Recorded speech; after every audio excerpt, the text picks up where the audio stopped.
Mathias Moncorgé a accordé une interview aux Parisiens à l'occasion de la nouvelle exposition sur son père Jean Gabin, qui se tient à Boulogne-Billancourt, Île-de-France. Cet entretien était l'occasion pour lui d'évoquer les souvenirs d'enfance qu'il a gardés de son père. Dans les colonnes du journal quotidien, Mathias Moncorgé s'est souvenu de la clémence de son père, qui était vraisemblablement son meilleur partenaire de sortie. « Papa venait me chercher après l'école et m'emmenait toujours aux courses », note de la rédaction, de chevaux.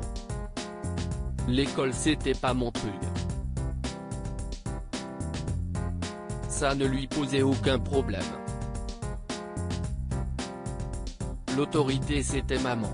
Lui, pas du tout, a-t-il expliqué à propos de son père, qui avait donné un incroyable surnom très péjoratif au général de Gaulle.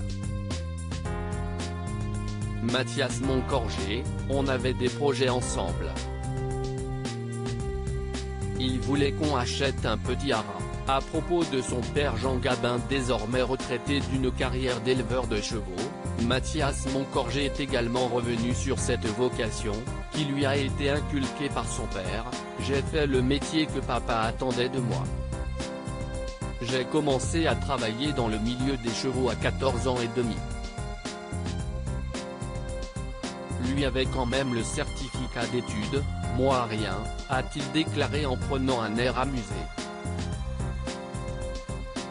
Dans Le Parisien, Mathias Moncorgé, qui a suscité un silence pesant sur le plateau de Pascal Praud, s'est également remémoré la proximité qu'il avait avec son père, révélant ainsi toutes les ambitions qu'il avait ensemble. Avant son décès survenu en 1976, on a été vraiment très proche de mes 13 ans à 20 ans, quand il est mort.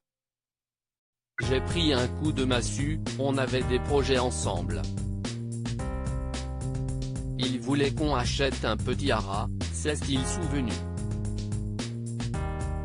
Père et fils étaient très proches et Mathias Moncorgé a été particulièrement marqué par les leçons de vie que son père lui a données.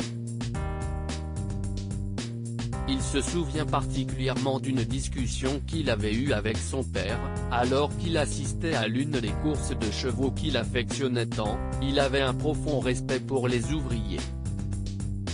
Aux courses, il me disait, « Tu vois gros-père, il faut toujours dire bonjour à tous les gens, et tous les gens sont importants. Ça m'a marqué à vie », a-t-il déclaré à propos de Jean Gabin, qui avait pris une décision radicale pour ne pas choquer ses enfants. Loading Widget.